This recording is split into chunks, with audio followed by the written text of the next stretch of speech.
Hi, it's Steve. Today we'd like to show you how to change a glass shelf on your refrigerator, and it's a really easy job and you won't need any tools. Let me show you how we do it.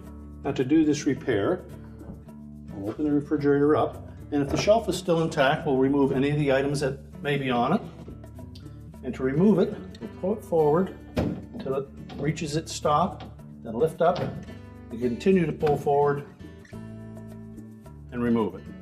To install the new shelf, we'll start by engaging these two little tabs at the very back of the shelf with the rolled over metal edge of the shelf frame.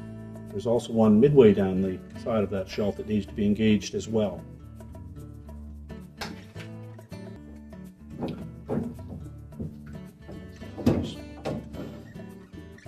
And then remove the protective seals that indicate that it is a glass shelf. You discard those.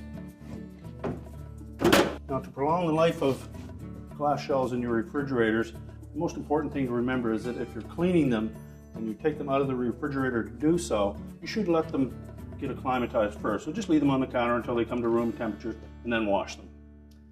And our repair is complete.